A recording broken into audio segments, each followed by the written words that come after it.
Hi, everyone. I am back with Patricia Stepler. She is the only mindset productivity coach who utilizes an innovative, proven three-step system for business leaders and entrepreneurs around the world who want to accomplish their goals. So, Patricia, thank you so much for being on the show. I really appreciate you being here. Yes, thank you for having me today.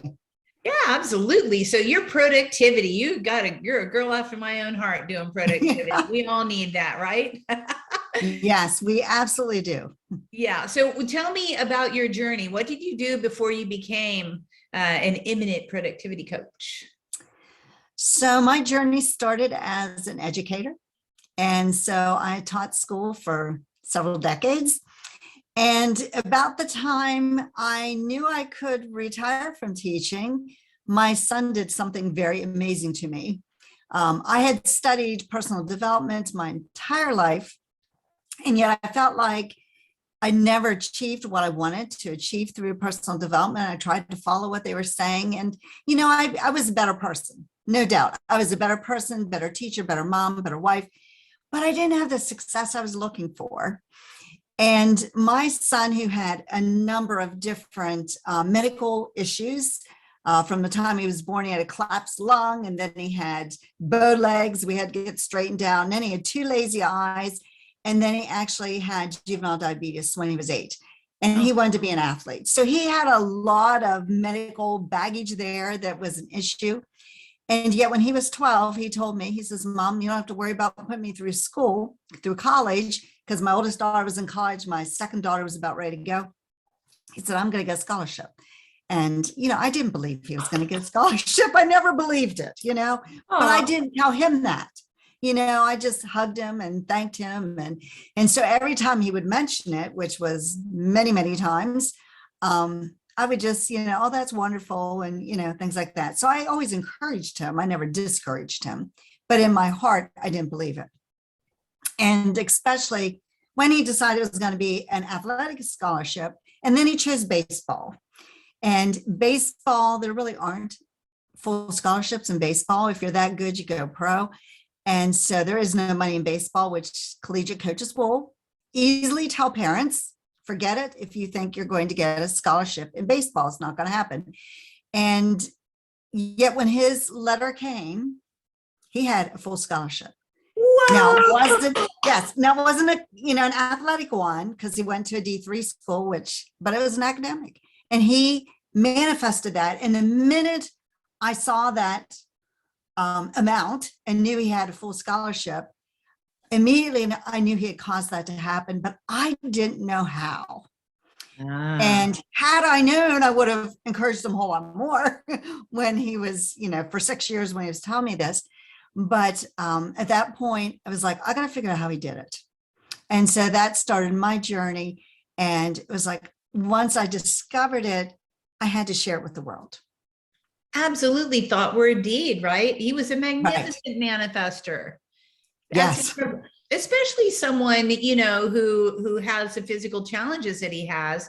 He Right. knew in his heart of hearts that he was going to do it. And I love the fact that he kept announcing it over and over, because I'm a big thought word deed person. You think it, you speak it, it manifests. And obviously he is he's a beautiful representation of that. He is. And you know what? I think what was interesting is he didn't know what he was doing. And so as I discovered what he had done, I've been sharing it with him. And that's when you said that about saying it over and over. What he told me was that every time he went to practice, whether it was football, basketball, or baseball, and anytime he went to a game, he always went in there with the intention of, "I'm getting a scholarship." So he said, "As many times as I said that to you, Mom, I said it 100 more times to me." Yep. Yeah. And he didn't realize at the time what he was doing, But the universe responds. It always absolutely does. did. Yes, because it was not a straight path. Tons of disappointment along the way. Didn't get to play in a team he thought would take him to that scholarship. Just, things happened, but they had to happen that way because he didn't have all the answers. He thought he had a plan. And that's what we do. We think we have a plan. And then the first time something goes wrong, we give up. Yeah. And we say, well, that didn't work. And I saw how I did that many times in my own life, but thank goodness he did not. it was like, okay, that plan, we got a, stop sign here. So we got to find a new path. I love it. It reminds me of something that I learned a long time ago, which, God doesn't give you a 4-color brochure, or source, or whoever you want to call it. There is no 4-color brochure, but if you have the end in mind, all the other stuff will be painted around you. Exactly. The hits and misses and the wins, and then boom, all of a sudden, oh, what you thought all along is right there. Maybe it doesn't look exactly how you thought it would, but it's still there. The end result's still there. Right. So I love that. Yes. So, okay. So you decided at that point that you were going to explore, and then you decided you were going to start your business based on all the things that you had learned. Is that how it all kind of happened? Exactly. Yes. I went on a search for people that had the answers that I needed. Yeah. And when I started to discover the people and the resources, because they will come to you when you're searching, those resources always come. And so that sent me on my own journey. And then I decided, I got to share this with other people, because not only does my son have an amazing story to tell, and I can tell that through me, and actually he's going to start telling his own story because he has a whole lot more to share.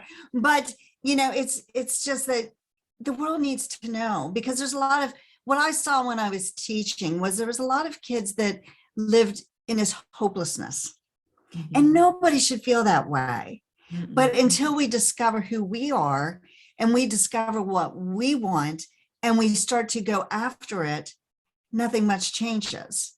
And so, there's so much opportunity and things available if we open ourselves up to it. Yeah. So now you're working with clients. What are your clients' challenges that you help them solve? Like how are they coming into you? What are they looking for, and how do you assist? So most of my clients come to me because they want more money. That's kind of a common thing. And sometimes, like better relationships, working with people, but ultimately, when you can solve the money thing, you have a lot more time left in your life to do things that you really want to do, and you have a lot more fun. Yeah. So ultimately, that's what my goal is, to help my clients to double or triple their income in a year. And, if they follow what I tell them to do, and they take it to heart, and they open themselves up to it, they can do that. Yeah, absolutely. Okay. So you've been cruising down the road. How long have you had your agency now? 6 years. Okay. And I know at some point during your career, you've gotten a little bit overwhelmed or needed a recharge. What do you do whenever you feel a little bit, out of sorts or burnout in your business? What's your secret hack? I think when I feel a little burnout, I find some good music or a good book to read, and, look at what it's saying. Because a lot of times when you feel that burnout, if you can pick up a book and you start reading something inspirational, it turns you around. I love books myself. Yes. Yeah. So definitely immerse yourself in a book. And I think it doesn't even now, I go in between motivational, spiritual, fictional, whatever, it's like everything has a message for you. And I totally agree with that. That's great. So do you have a hack, or what do you tell people when they want to create more freedom in their life? What's your advice for people who are just looking for, you want more freedom, you feel tied in to your business. How do you create more freedom? So I think we have to decide first what kind of freedom. Are we looking for financial freedom? Are we looking to, have freedom where we have the time and the money to do what we want to do when we want to do it? And I sort of look at, like right now in my life, because something I always wanted to do was to have the freedom to travel and to sometimes take my family with me. And, all that, you have to have money to do that too, right? Yeah. And I look at my schedule for the year, and my goal was to do a trip like once every quarter. I thought that would be way overwhelming. And then I look at my schedule, I'm like, I'm going to be gone here and here. And some of it's training, but some of it's vacation. And it's like, and even when you're in training or you're doing things, you're still seeing a different part of the world, or, different cultures. And, it's exciting. So first we have to decide exactly what does freedom mean to you? because Yeah. it means something different to everybody. But, whatever type of freedom that is, you can find it when you search within. Absolutely. And I love that, it's a really good point, Patricia, is, what is freedom? What is freedom to you? Mhm. Some people just think freedom is having a 3-day weekend. Some people think I have to go to Bali. Some people think I just want a lot of money so I can go buy this thing. Mhm. So whatever it is, I totally agree. And I love doing retreats, and doing conferences and then taking 3 Yeah. days afterwards. Right. Debrief, Exactly. then you have your built-in trip, and also it's a write-off. So that's kind of good. That's good. So if you have a lesson through doing this for 6 years, what lesson have you learned through having a business and being an entrepreneur?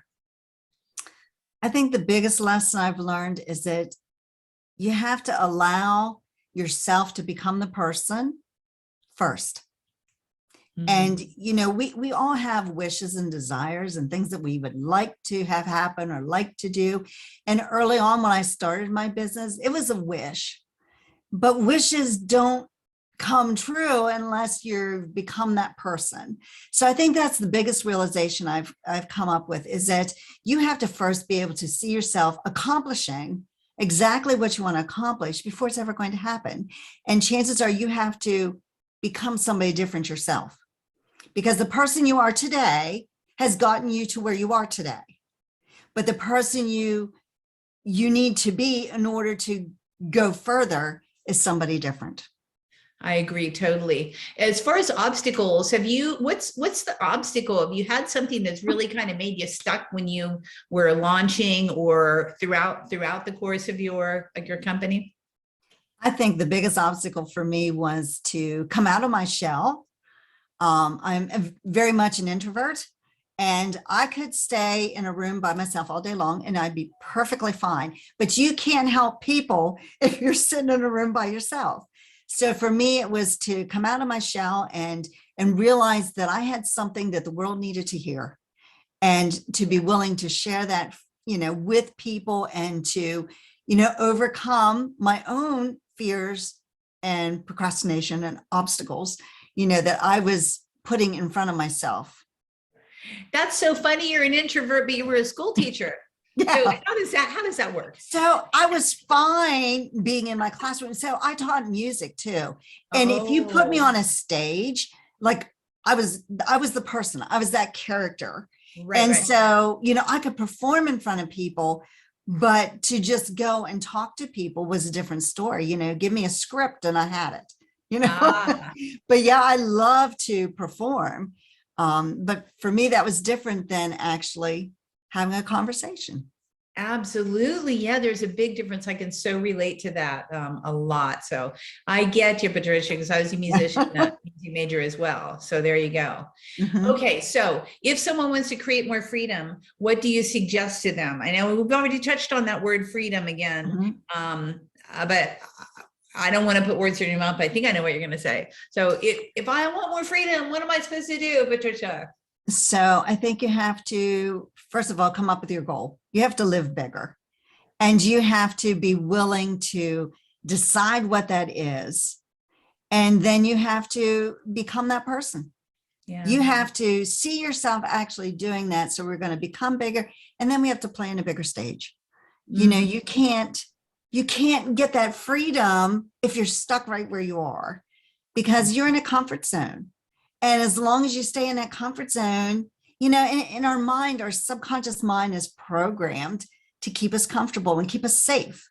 But if you want something bigger than what you have to be willing to get outside that comfort zone and to fight that subconscious mind and actually just build a new thought process.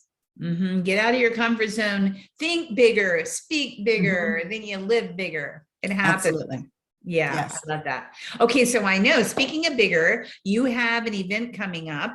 And for those of you who are catching this in February and March, you're really good to go, because you can go ahead and get some discounts on this event. So let's talk about that a little bit. Yes, so I'm having a 3-day event called Live Bigger, in which I'm going to share this formula that you shared in my introduction, because what I've noticed is that there are 3 common things that people have to do, and it has to be done almost simultaneously in order to achieve a bigger lifestyle. And when you can accomplish those three things together, you can think bigger, you can play bigger, you can become bigger, then you're on your way to just kind of soar. And so that's what the whole 3-day event is going to be about, how to put those three things together and to become that person. Love it. Okay, great. So there's going to be a discount for that event down below. And for those of you who missed that timing, I think there's also something else that people can grab. I'm putting together a little package for you on tips that you can use to create a bigger lifestyle for yourself, and also a short video on how to overcome your fears and procrastination, because we all have times when we're afraid of something and we're procrastinating. But if we understand what's causing it in our minds, then we can push through it and get to the other side. And once you get to the other side, doesn't mean you'll never have fear or procrastination again. It just means that you can refer to your memory that, what you accomplished before, and move forward with new knowledge. That's fantastic. Yeah, make sure to download it. I think it's really important because, it never ends. We always want to get bigger and bigger and bigger. And every time we want to get bigger, there's always going to be that niggly little thing that's like, oh, I can't do that bigger thing. But yes, we can. Absolutely. Absolutely. So yeah, download that sheet so that you can overcome whatever it is that you feel is blocking you right now. We all have something. And as we get bigger and as we expand, we're always going to have those niggly thoughts, but they can be trumped right like that if we have the right formula. So oh boy, I'm excited to have you here, Patricia, and I really, really appreciate you spending time with us, and I hope your event goes off. I know it's going to soar like the Eagles, and I can't wait to see what you're up to next. So thanks again for your time. Thank you very much. Make sure to download everything that we have down below here on this podcast. Thanks, Patricia. Thank you.